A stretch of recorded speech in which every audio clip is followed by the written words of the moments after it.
Hi, Shawon. Hello. It's good to see you. Thanks for joining us, as well as to our audience, for our first LinkedIn Camelback Fam Confessions. I'll hand it off to you in a second, Shawon, to introduce yourself. But first off, I want to say my name is Caroline. My pronouns are she and her, and I'm Camelback's manager of Search and Align. Which is our philosophy to greeting, meeting, and getting to know our applicants for the Camelback Fellowship. And that is what we are here today to talk more about, because we are gearing up to open our next round of the Camelback Fellowship application on April 8th, which is a Friday. And we're going to hear from an alumni and recent fellow himself more about his experience in applying and then being a part of the fellowship. One more key date that I want to throw out before we get there is that tomorrow, Thursday, March 31st at 3 p.m. Central, we'll be hosting an applicant webinar, which is just one more time for potential applicants to get to know our team and another alumni in conversation in order to prepare folks to submit the application come April 8th. All this information and more is captured at camelbackventures.org/apply. So while Shawon and I converse today, I'm maybe dropping nuggets around other resources and questions and answers regarding the application. Anyone can feel free to reference camelbackventures.org/apply when it is convenient to them to reinforce anything that I share today. But with that, I am now going to welcome you, Shawon, into this round of Camelback Confessions. Thank you for joining us. Shawon is a 2021 Camelback Fellow and now alumni, as well as CEO and founder of Vocal Justice. And Vocal Justice positions youth proximate to injustice as advocates for liberation. Welcome, Shawon. Thanks for being here. How are you doing? And can you tell us more about Vocal Justice? Sure, I am good, and it's so nice to see you again, and appreciate you having me here today. As introduction, my name is Shawon. My pronouns are he, him. I'm based in Oakland, California, and I'm really excited about the work that we get to do with Vocal Justice. We want to make sure that we're amplifying the voices of young people who are proximate to injustice. And we do that by finding and training and compensating middle and high school teachers across the country to take our justice-oriented public speaking program and then run it at their schools. And we're really excited to have 29 teachers across 14 states this year, collectively bringing our program to over 350 young people. That's awesome. Thank you. And I have to say, each year the Camelback team of evaluators goes through hundreds of applications of excellent and powerful future of entrepreneurs of color, women, and non-binary founders who apply to the fellowship. But I think your application, and specifically the pitch video, will always stand out to me for how compelling your mission was and the work that you're doing with students. So we want to hear about that, and we want to hear more about what it was like for you to apply to the fellowship. Starting off with, can you remember the moment that you got in? What were you feeling? What were you looking forward to? Talk me through that. Yes. And first off, that's very sweet of you about the pitch video and the application. On the back end, I was so concerned and stressed about it. I heard about Camelback for years from one of my good friends from grad school, and was following you all like website and newsletters, and was always like, I want to be a part of this fam. And so when I got the call that I was in, I was just on cloud nine. And I distinctly remember where I was because I was actually in Greece with my best friend, her new fiance, and then one of her fiance's friends. Was a group of four of us, and we were just about to leave our Airbnb to go to the beach to just hang out, have a good day. And I saw I had this missed call, and I was like, oh my goodness. And then I listened to the voicemail. I was like, oh, this is Camelback. I hope that is good news, but maybe, maybe it's not. And so I called back and then was just kind of screaming in my head, like, and I couldn't stop cheesing in the way that I am right now when I got that call. And we were already going to have a good time at the beach together, but having that good news from Camelback definitely made the rest of the day that much more enjoyable. That's incredible. That makes me think like the Camelback fam went global, to hear that that news reached you in Greece. That's awesome. So I heard you say that you first heard of Camelback through a friend. How else did you know about Camelback ahead of time? And how did that lead up to you actually applying to the fellowship?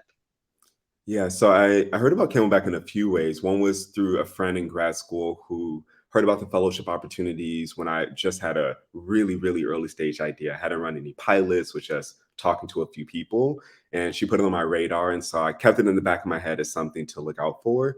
And then I also had some friends who did the fellowship that I met in different ways. And every time I talked to one of them, I was really inspired by the work that they were doing, and also really grateful for how they just showed up authentically about who they are and kept it real as they described their work, the wins, the difficult moments, and how they just embraced their identities. And so that was super exciting to me. And I was like, this seems like a really dope community where people show up fully as who they are, and they're doing some incredible work around social justice. And so that got me more excited to apply. That's great. And if you remember, the applicant journey is kind of split into two rounds. The first round is a combination of written and video responses submitted by the applicants. And then for folks that are invited into our finalist round, they're invited into an interview alongside Camelback team members, an alumni, and another Camelback community member. Can you speak more a little bit to what your application journey was like at the beginning in round one, and then possibly some of your takeaways from the finalist interview as well?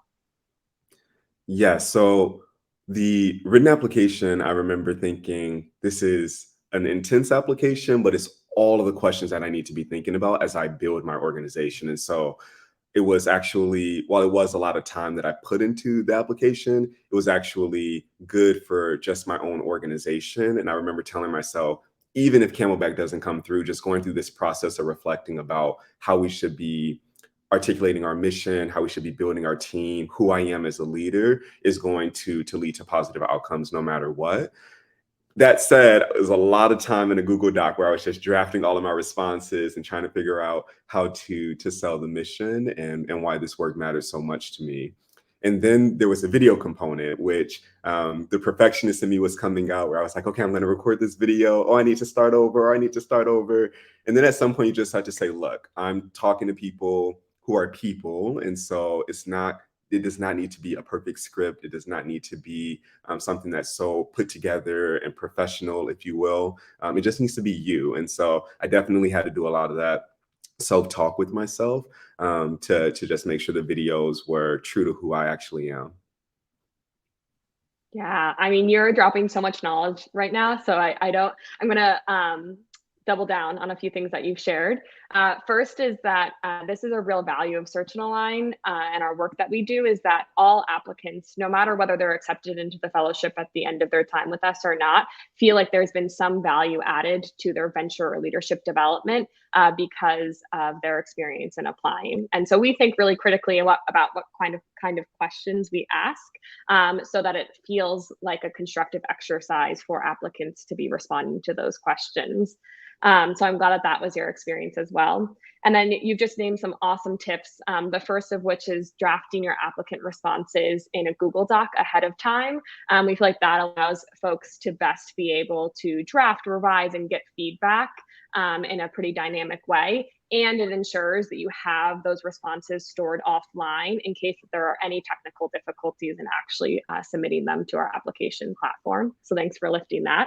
And then the last, and what I think is a really important tip and a pep talk to give to all applicants considering to apply, is being authentic in their storytelling.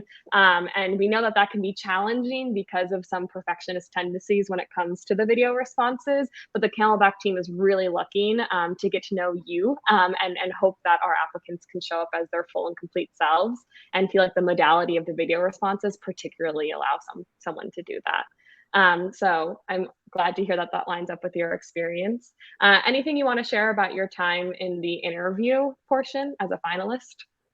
Yes. Interview was a similar experience. Wow, these are a lot of questions, and they are the things that I need to be thinking about. I remember when I got the invitation for the interview, and you see how long it's going to be. I said, well, I don't know if I have this much to talk about related to vocal justice, or if we're actually going to fill all of the time. That's just buffer room on the invite. We filled all of that time, and I was remembering that for myself. Wow, they are being very intentional about the information that they're gathering from us and really thorough. And I appreciated that. It was a lot of questions about who I am as a leader, what our organization is doing, what is our plan to make sure we're going to scale sustainably over time. And so it just was good reflection for me about how we should be building up vocal justice. And there was a lot of time for questions at the end, which I appreciated too. I had lots of questions about what the fellowship looks like, Camelback as an organization overall, and I was glad that it wasn't just rushed at the end, 2 minutes, get all your questions and answers in. There was really breathing room there for me to just have a conversation with the Camelback team. Yeah, absolutely. We really like to approach the application journey as a two-way dialogue. And so that kind of conversation is important to us. Do you have any other tips that you want to share to potential applicants as they approach the application process? Yes. The first tip that I would give is to write plainly when you're describing your work. There's a lot of pressure to use really fancy vocabulary, and you're talking to people, even if it's in written form. And so using simple language to directly say what you're doing is very important. And related to that is being really specific about your work.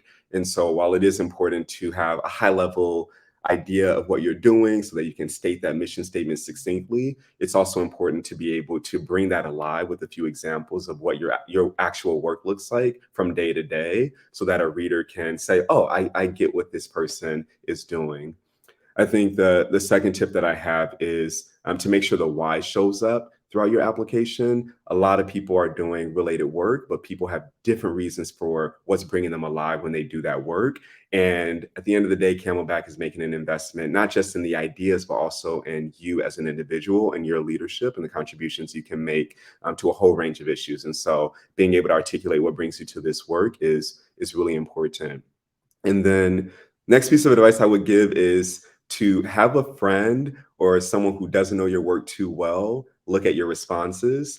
When writing my Camelback application, was building on a previous fellowship application that I had worked on, and I got so much feedback from someone who knew me well but didn't know all the ins and out of the organization. And they can say, I know you wrote this, but is that really what you mean? Or can you elaborate on this a bit more? It's really easy to just get caught in your head as you think about your work, because you think about it every single day, and getting that outside perspective is really important.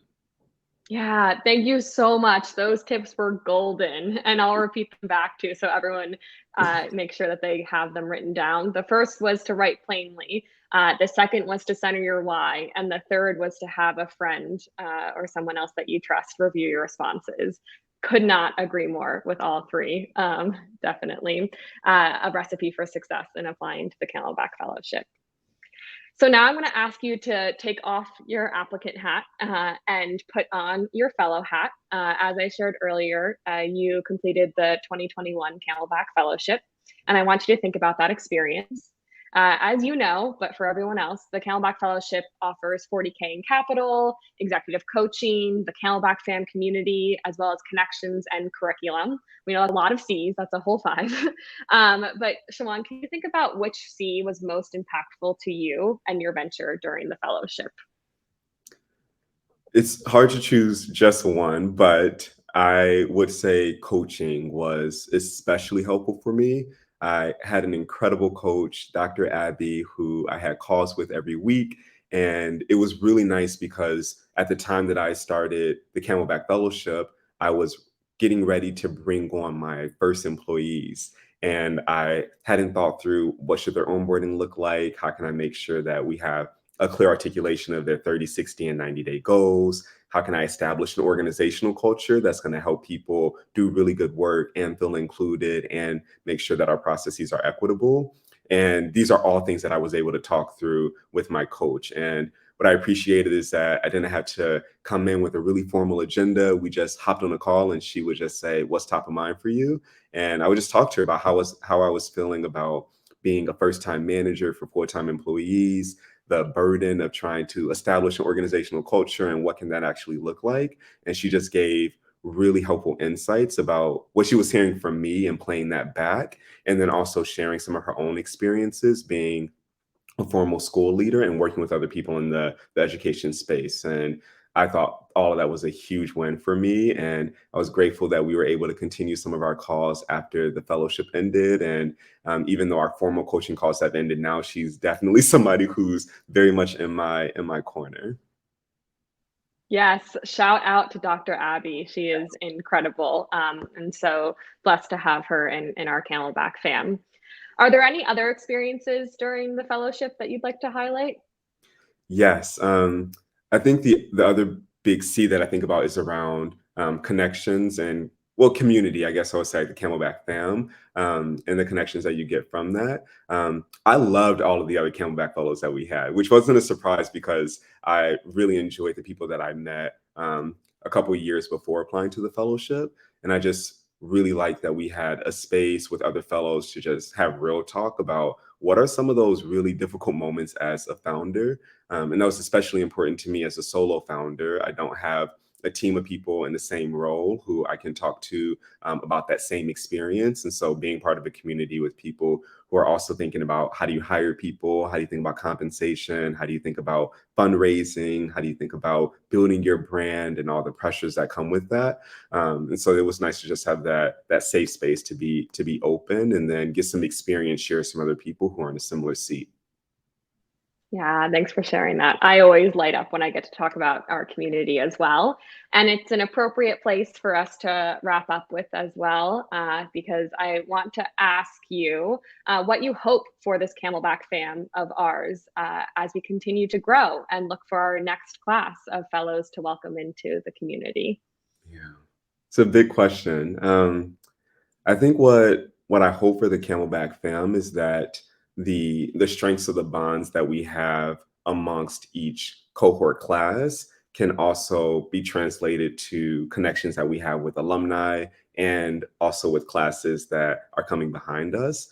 I think one of the most beautiful things about Camelback is that you get so close to people in your class. You really get to understand each other. And I like to continue developing those special connections with people who finish a fellowship before me and after me. And I hope that other people realize that the Camelback fam is not just about your one cohort at all, but that you have this beautiful community of people across multiple years who are there to listen to you, there to support you, and there to cheer you on.